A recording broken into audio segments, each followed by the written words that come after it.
Welcome to the Magic and Miracles podcast, where we share and explore profound stories that bring science and spiritual together in the most illuminating and unexpected ways. A miracle is defined as something outside the realm of what you believe is possible for you. These stories will lift and enlighten, showing you that anything is possible. I am your host, Nicole Majik. Join me as we dive into real-life extraordinary stories that will captivate your curiosity, shift your mindset, and bring healing to your soul. From real-life angels to the strange and paranormal, get ready to embark on a new, inspiring journey with each episode that prove magic and miracles happen every day. Welcome back to another episode of Magic and Miracles, where today we have a very, very special guest. And our special guest today is Kevin Russell. Listen to this. After 2 decades of exploring the healing modalities of yoga, meditation, transformative breathwork, emotional kinesiology, touch for health, PSYCH-K, emotion code therapy, body talk therapy, and Biofield Healing technologies, Kevin Russell experienced a massive life-altering enlightenment experience in 2019. This culminated in his clairvoyant abilities coming online and writing a handbook in just 2.5 weeks on how to reconnect with your inner wholeness and innate YOUness, that is your ticket to a healthier, happier, and more abundant life, to find your own personal enlightenment. Since then, he has established processes to assist people in reaching their own state of radical reconnection and elevated consciousness as an energy transformation facilitator. As a clairvoyant medium, Kevin specializes in providing hyper-personal directed knowings, messages, and insight, which can provide insight and help enhance relief from symptoms of stress and trauma. As an energy healer and inner guide, he facilitates the energetic release of large knots of stuck emotions, trauma events, negative subconscious beliefs, dark, dense, negative energy, and reconnection of parts. His revolutionary energy tune-up framework helps you feel lighter, less stressed, more calm and present, and more like yourself in a matter of minutes. So let's get on to it, and let's welcome Kevin on in. Thank you, Kevin, for being here. I'm so excited to have you. Thanks so much, Nicole. I'm looking forward to it. I'm really excited to have this conversation. Oh my God, you and I have we intertwine in the way that we approach things and some of the things that we talk about. And I love some of the things that you say, because I was looking at how you were talking about the heart Mm, and being your own quantum superhero, yeah, that's what you are, because the heart is a precognitive quantum intelligence. Can you talk more on that? Because yeah. that's where I think we can just dive right on in for a moment. I love it. Yeah, let's sink our teeth into that T-bone of the heart. So yeah, so it really stems from a viewpoint of we are still that same kid, that same little kid who can do it all, can be it all, imagination's running wild, fully connected to our our inner knowing, maybe before we start getting self-aware of what other people think and feel and perceive us as. And so in my own journey, come across an amazing organization called the I think it's Heart Math Institute. And they've actually done research around not only heart coherence, but also heart brain coherence. And there's layers to it. So let's start off with kind of the electromagnetic structure of the heart. So first and foremost, we are all mental, physical, emotional, some would argue spiritual. And that's kind of where our perception stops a lot of the time. The opportunity and the challenge is that we're also electromagnetic, biochemical, biophysical, and we are experiencing life with a quantum slant to it, or a quantum edge. And I'm happy to dive into that. The first and kind of most, once we get into it, and once we start getting a deeper understanding and sensitivity to our own energy, everything really does emanate from the heart. And what the research has shown is different states of heart coherence and heart dissonance. And maybe so the listeners have seen those emotional energy charts where lower vibrational energy like fear, shame, guilt is a lower resonance or frequency. Things like joy, peace, abundance, love, higher vibration, higher vibe. And it's kind of, colloquial and cliched, but it's actually 100% true. So the heart has a toroidal electromagnetic field around it. You can think of it like a donut shaped electromagnetic field where there's energy looping and coursing around the heart. We also have an outer electromagnetic field that's closer to illustrations you maybe have seen from Earth's electromagnetic field, out of the poles so for us it'd be out the crown in the root. And if we can start looking at our life from an electromagnetic or an energetic standpoint, it can really do wonders to navigate kind of the outer world, navigate the complexity and the intricacy of interpersonal relationships, of society and culture and news and media and beliefs about ourselves, judgments and comparisons to others. If we get back to the basics of really trusting and listening to that heart. So we might think of it as a gut instinct, or the heart wants what the heart wants, or feeling that heart pull. And there's very good reason for this because our hearts, and by proxy, we are by and large precognitive. We dismiss it because we're conditioned to look outside of ourselves for the answer. Well, we're this tiny little thing.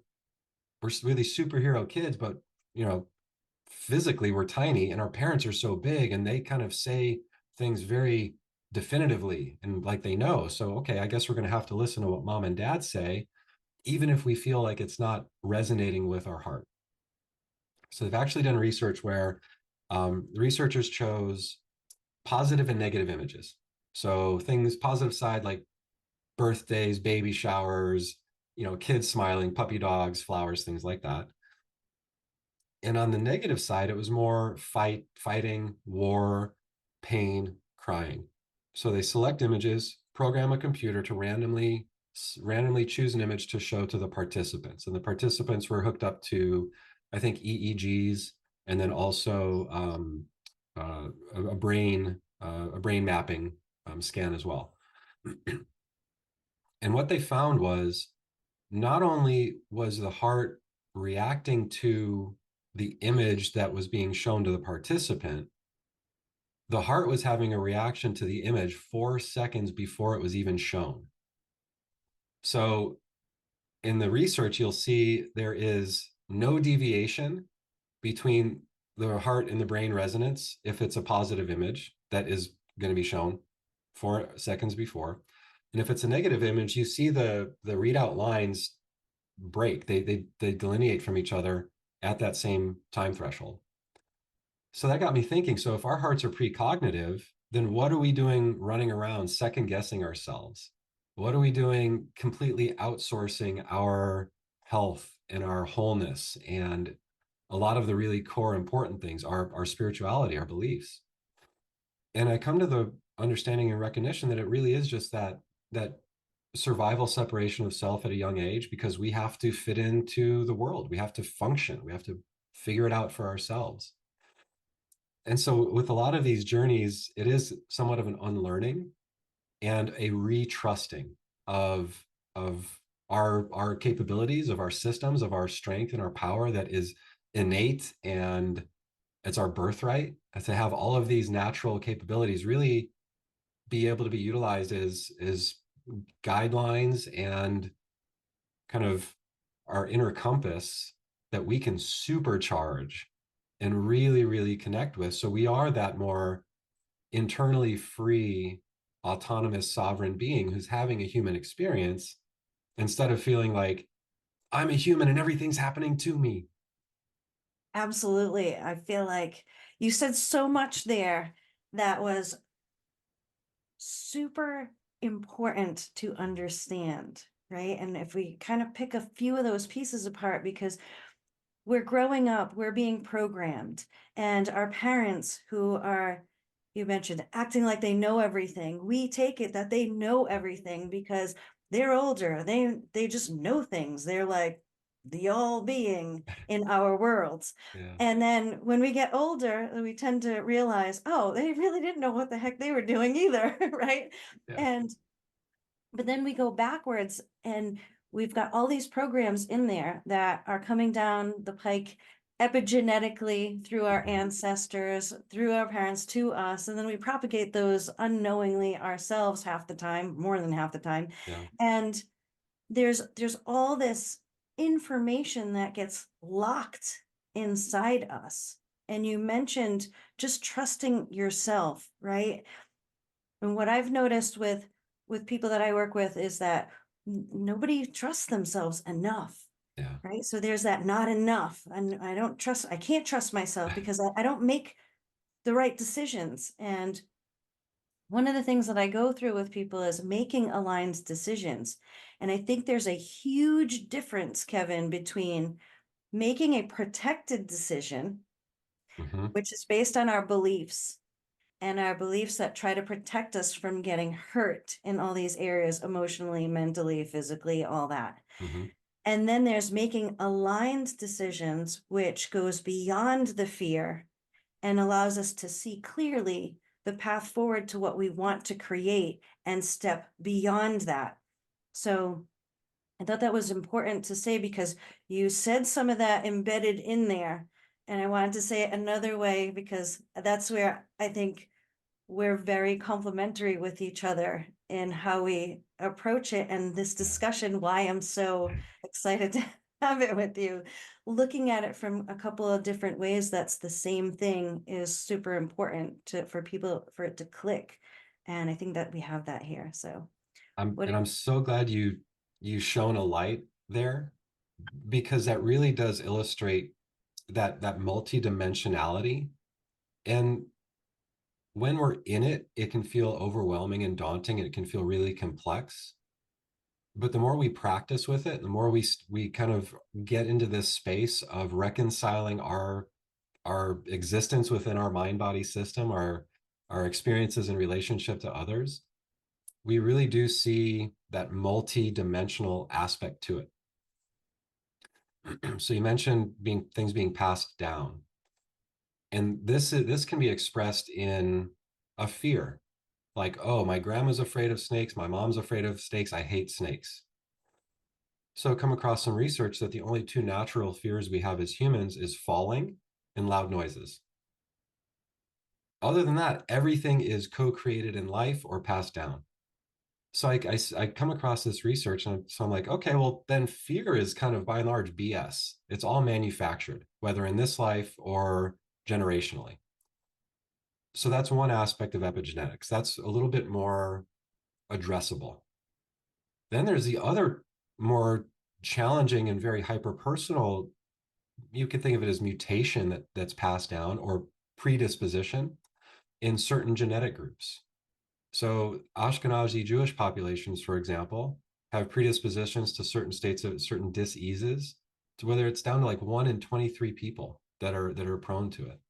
In Black American demographics, sickle cell anemia affects 1 in 13. And so it when we're looking at it from that standpoint, it is the macro and it is the micro. So we're affected at a cultural, epigenetic, genealogical level. We're affected at the hyper personal level of us as individuals. And all of that goes to inform the collective of the entire planet. Just dipping back into the heart coherence for a second, there's actually an initiative where they've shown that if there is a group that is in coherence, that is in peaceful presence with themselves, and they're sending out loving intention, that can actually affect other people, even across space and time on the other side of the planet. And now we're getting into that energetic aspect or quality of life that we're not always prone to recognizing, because by and large it's unseen, and most of us aren't taking those steps to feel, because feeling can be very dangerous, especially when we get culture and familial inputs of, no, we don't talk about that. We sweep it under the rug, just stuff it down, suck it up type of messages, which gets in the way. It's static, it's interference with the signals of the system. So the more we can clear out, and going back to that reductive exercise, we can start to pull back that lens from redlining it in life. And it's the forest for the trees. So we're staring at the bark and all we're seeing, there's so much bark around here. I can't function. I'm being inundated.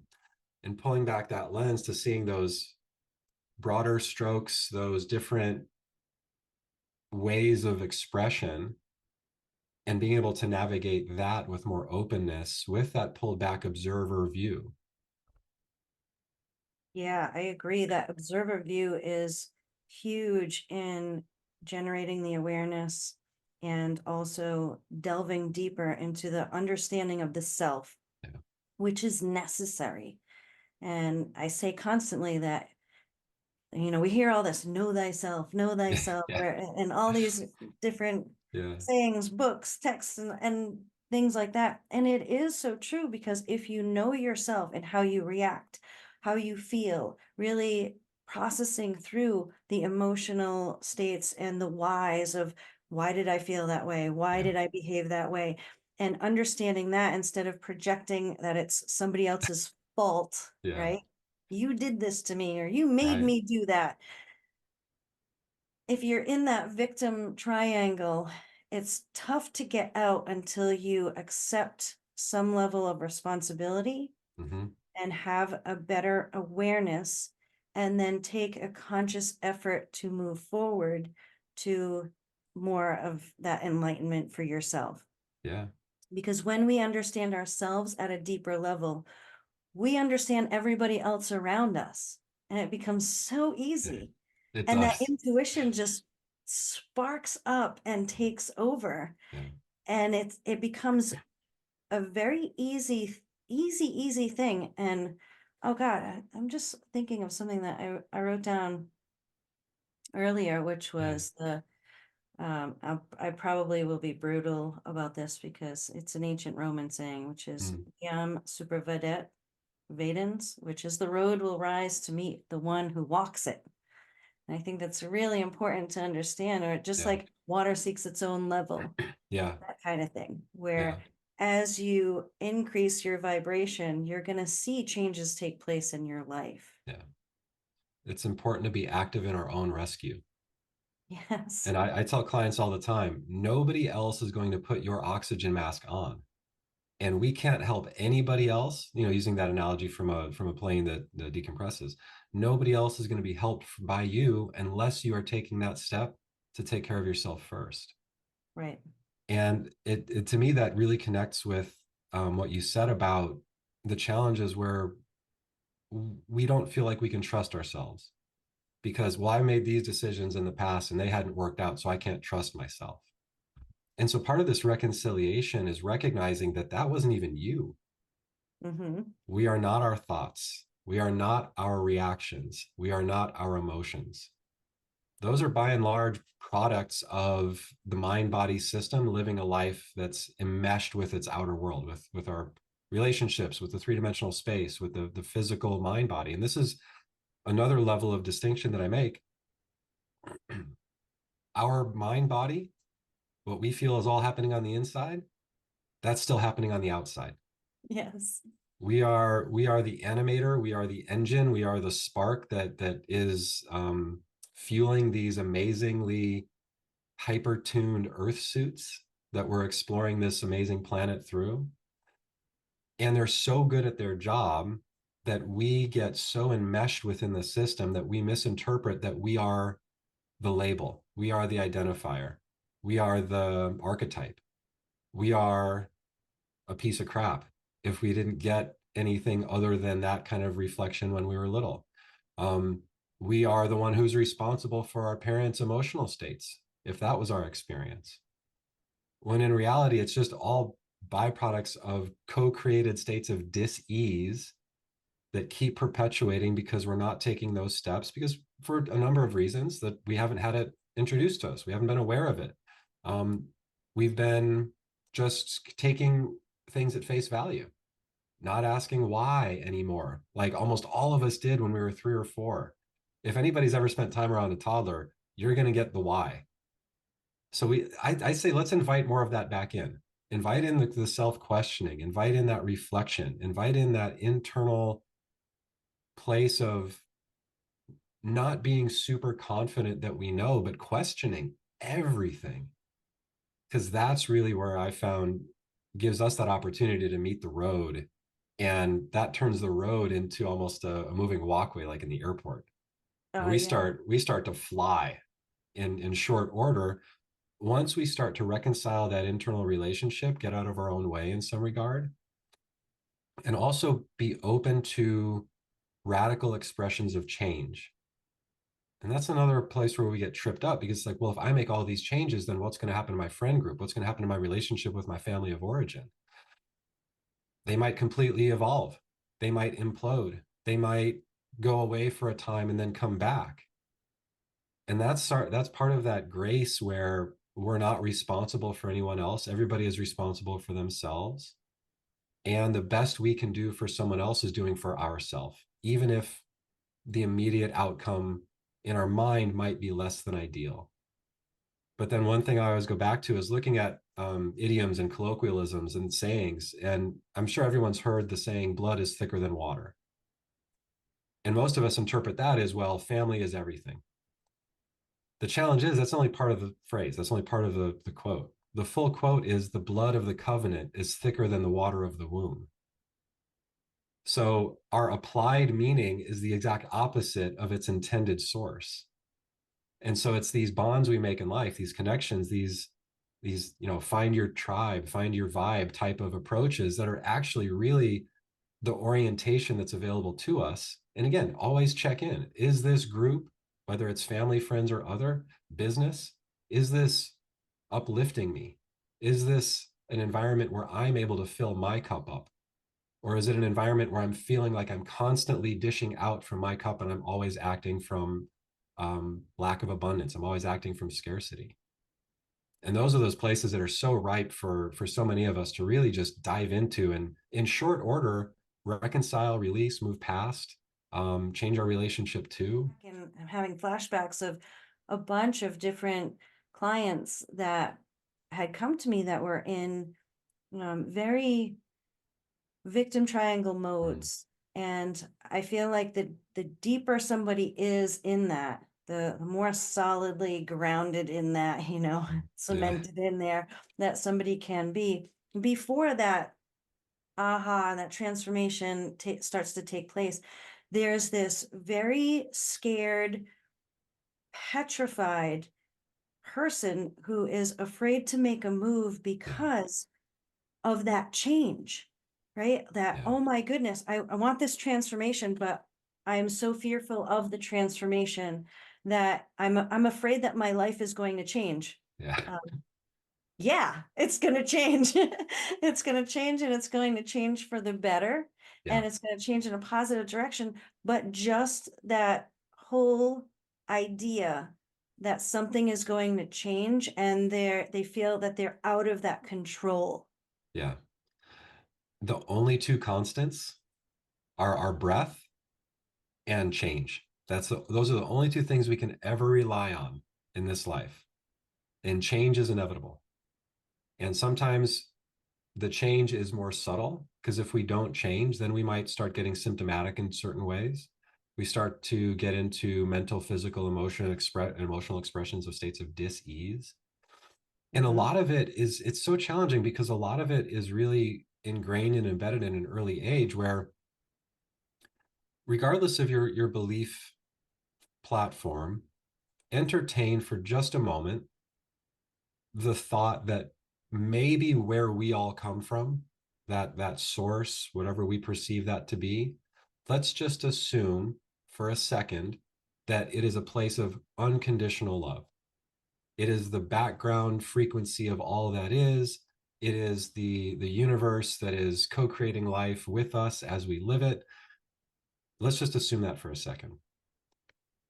If that's our source, and then we come into life and we're not seeing that source reflected in the most important people to us at that time, which are our parents, because they most likely experienced some form of conditional love, just as their grandparents did and your great grandparents and all the way back. That's the type of expression we get. So there's this like record skip disconnect from the drop. And it's so subtle, to your point, where it's so easy to slipstream into these patterns of belief or judgment or comparison or blame that are the things that keep us stuck within the body, because those energies then, like, our system creates the reality that it knows, and the mind body system only knows what it's experienced. And so Right. the reconciliation is the opportunity to transform our relationship to those expressions, to those knee-jerk reactions, to those stress responses. And this is where it gets very elegant, in the sense of it's going to express hyper personally for all of us. And it's most likely the thing that we take for granted or is so subtle we just accept, well, that's just the way I am. That's the perfect place to start looking. Ah, that's so great. I believe that too, because it is, especially like anywhere where you're just complacent, right? Just give in, give up in that space. You've accepted something that could be challenged and create a huge change Yeah. in a positive way. One of the things that tends to come forward when we go in those spaces of just accepting certain things that may not be aligned with our soul's purpose, we get into these places where you had mentioned chronic illness or, Mm-hmm. at pains, right? Where there's Yeah. pain, there is resistance. Where there's resistance, there is pain. So where in your life are you seeing pains, whether it's physical pain or emotional pain, or, the resistance of every time I try to do this, I'm combated by this other opposing force. Yeah. Why? Yeah. Why is that happening? A What is lot, not in alignment? and a lot of it comes down to the power of the subconscious. That's a big factor. And then, it's also the payoff too. And so the challenge is so say we have a traumatic experience in childhood and we don't die. Our system then takes everything we experienced in that situation, the fight, flight, freeze, the adrenaline dump, the stress response, whether it's fight, flight, freeze, fawn, and there's another one now. They added another F to it. I can't remember what the new one is. But so we have this stressful situation, and then we don't expire. And because our system only knows what is now, our subconscious, the mind body is quantum in that regard. The challenge is that we become entangled with others' ways of being at an early age. And then that gets stuck in superposition within the cellular energy of the body, within the electromagnetic field. And the safe thing to do is just keep replaying the stress response, because to our system, that's the thing that kept us alive. That's the thing that kept us surviving. So then the other aspect is that we're also thermodynamic, and our system wants to be conservative with its energy. So it's going to generalize. We have a stressful response with a friend in youth, or parents in youth. And then our system says, well, I want to sit it on cruise control because I don't want to work that hard. I just want to keep you surviving. So we're going to apply this same reaction to every relationship in life, to you going after the thing you want and, launching your side gig or going after that job you want. That's dangerous because we haven't done that yet. I don't know what that is. So here, run this stress response. That'll keep you safe. And then it can mutate and transform within the mind body. And this goes back to what you're saying about that perception of, well, I've made bad choices in the past, so I can't trust myself. The processing power, if we look at it from a computational standpoint, the subconscious operates at about 20 million bits per second. The conscious mind, 40. So that's like trying to hack a supercomputer with an abacus. If we're just doing conscious mind stuff, if we're just, if it's just affirmations or just mantras or just meditation. I mean, okay, let me just ask, how many of us have spent, and I call it being stuck in crosstown traffic. How many of us have tried a meditation? We're sitting there, we're sitting in cross leg. We even got our meditation pillow. And it's like we're sitting in a four-way intersection with rush hour traffic. It's because we haven't disrupted the fight, flight, freeze responses, the stress response that almost all of us are in at low grade states all the time. And our system is just keeping us in the moment, because if I'm in this moment and if I'm not taking time or space to recover, then I will be ready to react to everything. But if we're Yeah, in that reactive state, it's just going to drain all of our reserves. Our nervous system gets fried, our adrenals get fried, our immune system gets depleted. And then it's just this snowball effect, and we're under it, and we don't even see how it started or where it started. And that's so often the challenge. It's the overwhelm. absolutely. And when we look at that whole thing, the relation, I say it too all the time. You said it in a little bit different words. A relationship is a relationship is a relationship. Whatever you're believing, you might feel it or it hurts more in one area, but it's propagating in all of the places in your life, all of the relationships in your life, whether it's relationship with yourself, which comes out as your health, your relationship with a spouse, a loved one, uh, coworkers, whatever, your relationship with money, Mhm. all these things. So some of the things that people have trouble with is just seeing that for the first time, getting out of that survival mode, because you can't think when you're in survival mode. Yeah. So it's like this big catch 22, Kevin, Yeah. right? It's like craziness, but it's almost like once you see it, you can't unsee it and you can't Right. ignore it. I mean, you can choose to, brush it aside Sidestep. Right. Yeah. or Yeah. try to ignore it, but Yeah. you still have to acknowledge that it's there and then say, yeah, I'm not going to deal with that right now. So, what are some of the ways that people could start to move into a place that might be simple, easy? I know you've got a lot of great resources, so I want to also invite people at this point in time. I'll have the links. So just follow the link to Kevin's stuff, because there's a whole bunch of stuff that's, whether you want to learn muscle testing or, just some of these different easy things to start getting you out. Yeah.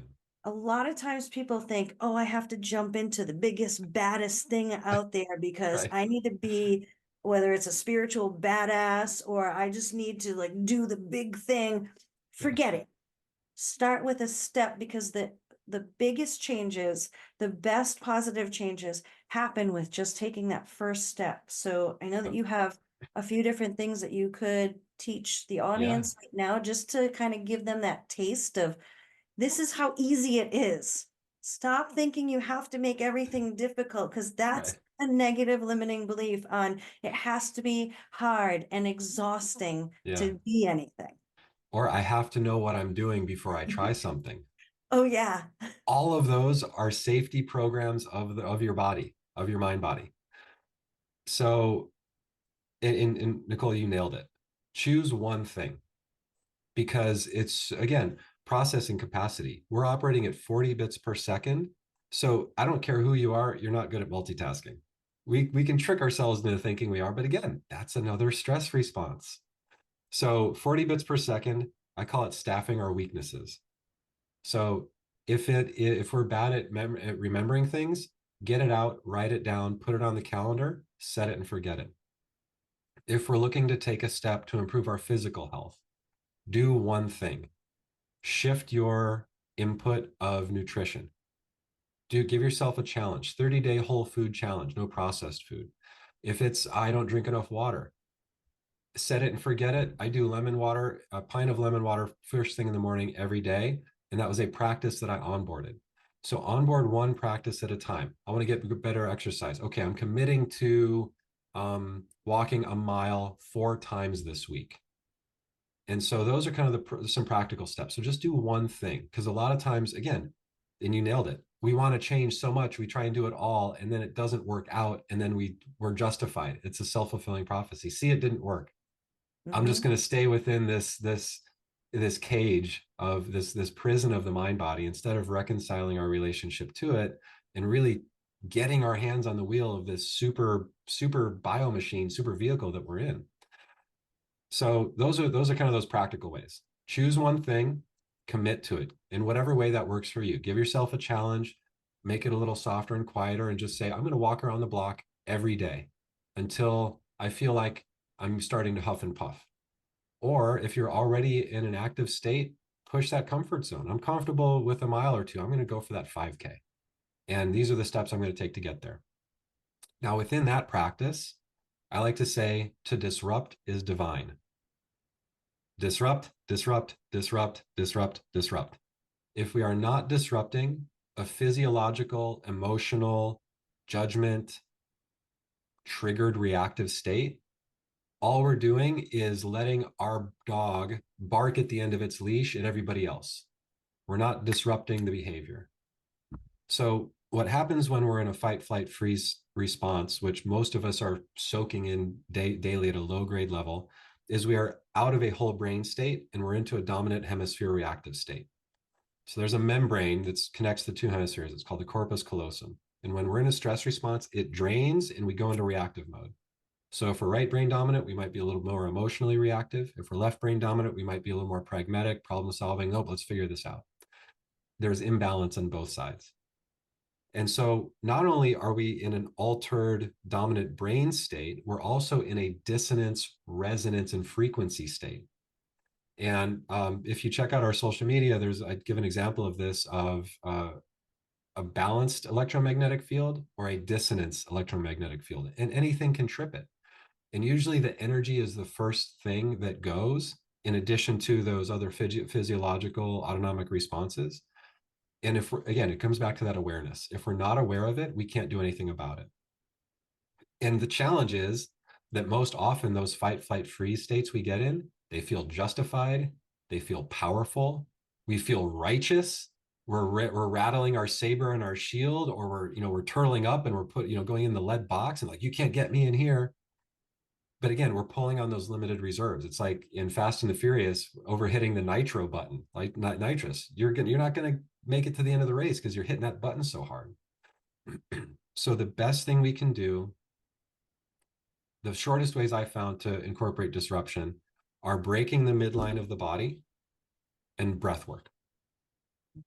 So again, we are electromagnetic. We are in an electromagnetic field. And most of us, modern life, we're never breaking that plane. We're never breaking the midline of the body because we're living in a linear channel.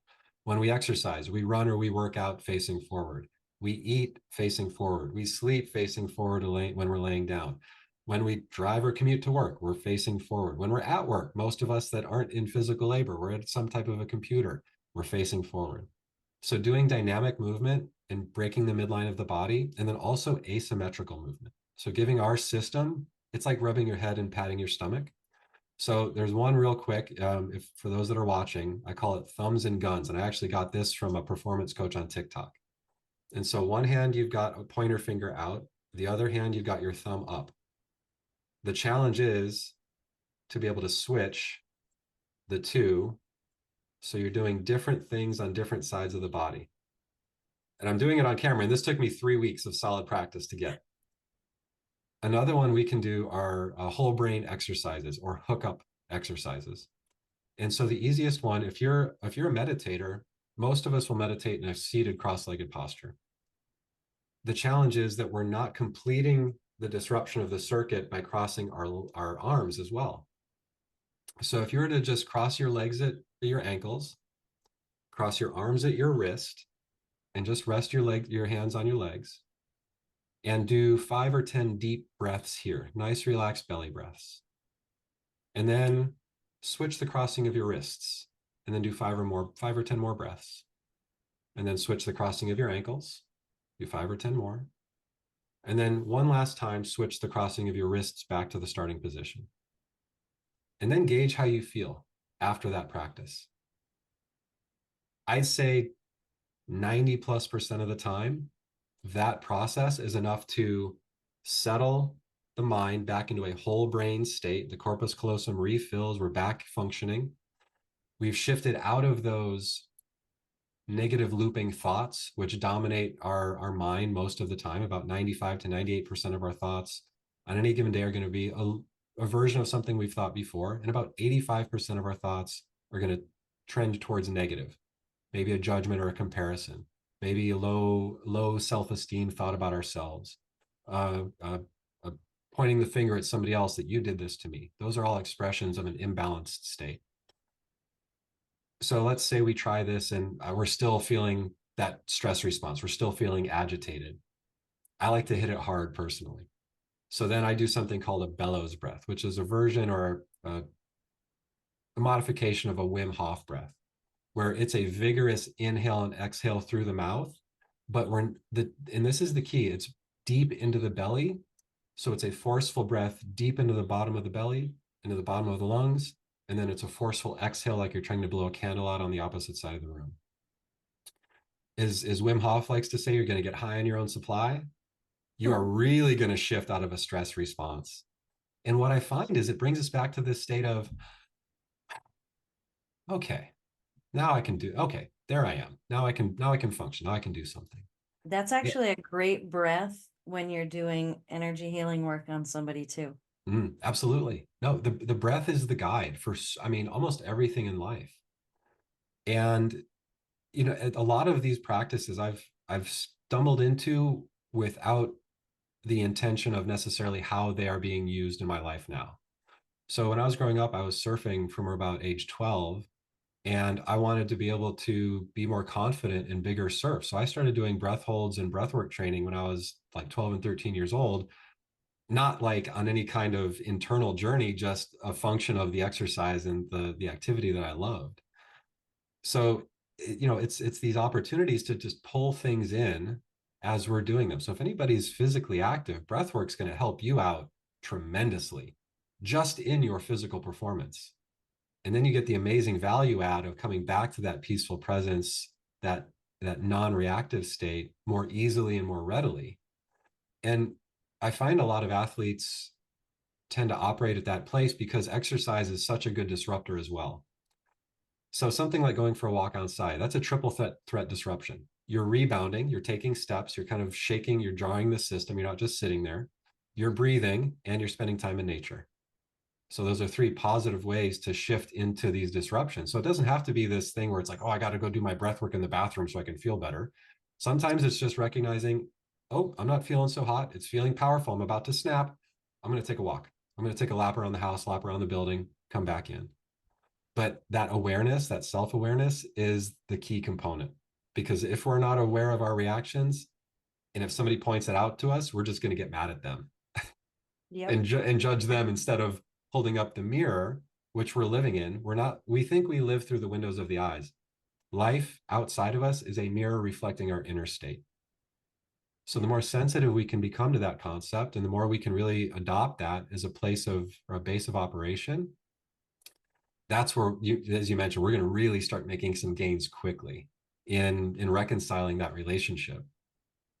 Absolutely. And I know that I've kept the listeners at the edge of their seat waiting to hear your story too. So I want to make sure that we hear your story out. And I know that you have several books, and one of them is that My Guy on the Ninth Floor, I think is your latest book. Am I correct on that? That was the latest published book. Yeah. So that was Okay. the first one. We've put out a few additional ebooks. So one is the self muscle testing guide, where you dive into how to calibrate your system to get accurate testing, how to shift back if there's neurological disorganization, you're not getting accurate tests, really how to use muscle testing as a life tool, which was one of the things that really launched me on my journey. So if we're getting into more self-knowledge, I highly recommend learning how to self-muscle test, because we are a truth detector, our entire system. It's all right there for us. So yeah, and then there's another book, The Science Behind Energy Work, which is an addendum to, if you're looking for more of that, you know, the how and the why behind a lot of why this stuff works. Well, how can we heal at distance? Why is a heart coherence, you know, precognitive? A lot of that research and information is in that ebook as well. But the guide, the handbook to all of this is My Guy on the Ninth Floor. And that was really an outcome of my journey up to the point of late 2019, where at the time I was telling people I felt like a toddler in a dark room, where I've been working on myself almost every day, if not 4, 5, 6 times a week for about 3 years, and just eliminating all of my symptoms. My physical symptoms started to evaporate. as that happened, I started to become more sensitive to not only my energy and my family's energy, but other people, random people's energy, energy from spaces and places. And so it felt like a toddler in a dark room. I go see an energy practitioner here in San Diego, California, and it was an enlightenment experience like I've never had. And in Zen Buddhism, there's a term called satori experiences. And those are those micro enlightenments along the way, those aha moments, those light bulbs, those connections, which are beautiful. And we call them truth bumps when we get that, when we get a full body flush of, oh my gosh, yes, like an alignment feeling. Those are the truth bumps. You're going in the right direction. Keep going. And so I'd had a lot of those, and I was at this place, and it was just right time, right place. And I got cracked wide open. A supernova went off in my head, is the best way I can describe it. In this session, I had a sleep mask on, blackout mask, and I was squinting behind this blackout mask because it was so bright in my head. The voice in my head changed slightly. And what I heard in my own voice was, oh my gosh, I'm so glad you made it. We're going to have so much fun together. I was like, what? I got to get back to work. I got client work to do. I was still full time in my design career at the time. Um, so one thing the practitioner shared after this amazing experience where it felt like I was mainlining unconditional love, I was cry laughing, laugh crying, shaking because I couldn't contain everything that was coursing through me. She said, "You're here to create a new human design." Knowing at the time full well that human-centered design is an archetype or diagnostic for kind of, the hows and the whys already existed. And the first thing that popped in my head was a book. And the other analogy she shared was, so okay, you just connected to your higher self, and it's like you're in a high rise going in the elevator going from the third to the fifth floor, and your guy in the ninth floor is like, hey buddy, up here, this is where the action is. So that ended up becoming the name of the book. And then the book flooded out of me between Thanksgiving and Christmas of 2019. And we talked about resistance. And so, and it really is as easy to look at as that. It's on or off, just like a light switch. We're either in resistance or in attachment, or we're in a flow state. And there really is no in between. And it was the most pure flow state I'd ever experienced. 2.5 weeks, I wasn't tired. I wasn't hungry. I was writing or channeling 18 hours a day. And at the end of the 2 weeks, it was a 30,000 word doc of a lot of all caps and exclamation points, because that's how it came through. Just it came through as a beautiful like shout. Um, and so I was good. I was there. I was very much at a point. The vehicle, the messenger doesn't matter. It's the message. Don't look at the finger. Look where the finger's pointing. And I was ready to go right then. And I had some beautiful reflections at the time saying, if you are not in there, nobody's going to connect with the message. You got to put yourself in there. So then I thought, okay, fine. Well, then the first page in the book is going to be a poem about suicide that I wrote when I was 18, because that's where I was at the time. And if we're going to go, let's freaking go. Like, I'm done pussyfooting around this. I'm done with, you know, half steps and half measures. Like, the time is now. We are in a massive paradigm shift, personally, locally, globally, energetically, dimensionally. And we, if we want to have an easier and better time in life, it's so important to reconcile that internal relationship. And it is multidimensional. And so it's all about the health. So it's the physical, the mental, the emotional, the spiritual. It's the reconciliation of the all. And what I'm starting to say is that, my guy on the ninth floor, it's my love letter to humanity, where it's all there for you. If you're a practitioner, you've been in the space, the first 2/3 of the book, it's going to be some review, because it's catching everything up to speed. It's consolidating everything that has come to this point, and it gives prescriptions of how we can start to reconcile ourselves, looking through the lenses of radical honesty, radical empathy, radical acceptance, radical balance, which leads us to radical freedom and responsibility. The one cannot come without the other, otherwise we're in balance as well. And it's all practical. And this was my thing. It's like, a lot of what I was hearing at the time was, well, just say your mantra up to 800 times a day, or go meditate for up to 8 hours a day, and that's the ticket. I'm like, that sounds wildly ineffective, and I got stuff to do. It's just, I don't have the time or desire to do that. And so what I came to were some really integration opportunities that can be challenging. But if we do them, we are going to transform our lives from the inside out. And a great easy one is looking at radical honesty for ourselves. So the language we use about ourselves and others. And if you really, if you've read the 4 agreements, you hear be impeccable with your language. What does that mean? I love the phrase. I love the sentence. It's a beautiful chapter in the book, but how do I do it? Here's how you start. Eliminate the words need to, have to, ought to, should, trying, can't, and will from your vocabulary. This is going to be a challenge for most of us because a lot of us distance ourselves from that autonomy and that responsibility of making decisions. Hey, you going to come to my party? Oh yeah, I'll try and make it. That's BS. If you take that beat, if you want to go or not. So just stop distancing yourself. Be honest with ourselves, so we can be honest with with others. And as we said, just choose one thing. That can be enough. Just modifying our language. Oh my gosh, we're going to go through roller coasters. We're going to go up, down, and all around. And it can be a little frustrating when we catch ourselves with that self-awareness and make a concerted, conscious, balanced effort decision to make a different decision than we have in the past. And that's really one of the best ways to do it is one step at a time, holding up anything that's in front of us and saying, how do I want to relate to this? Going back to what you were sharing about everything is relation. And if my relationship to it isn't great right now, what one step do I want to take to improve it or to better it? And then just do one thing. And then once that is kind of set it and forget it, once that's muscle memory, then you choose your next thing. And there is no end to the journey. I thought, oh my gosh, in 2019, I thought I got the golden watch. I got the ring on the merry-go-round. I did it. I did the thing. Okay, where's my prize? And then it was like, oh yeah, good for you. Now you're going to start all over and do it all over again. You're going to take a hard right turn from your career that you were fulfilled in. And now you're going to start from square one. Enjoy. And it's been fits and starts for me. It's been ups and downs and all arounds, just like life. There is no linear path. It's such a twisty turny, 4 steps forward, 2 steps back, 1 step back, 5 steps forward type of thing. But the more we can release attachment and resistance to everything, the easier, the funner, the more enjoyable, and the lighter we can be around all of it.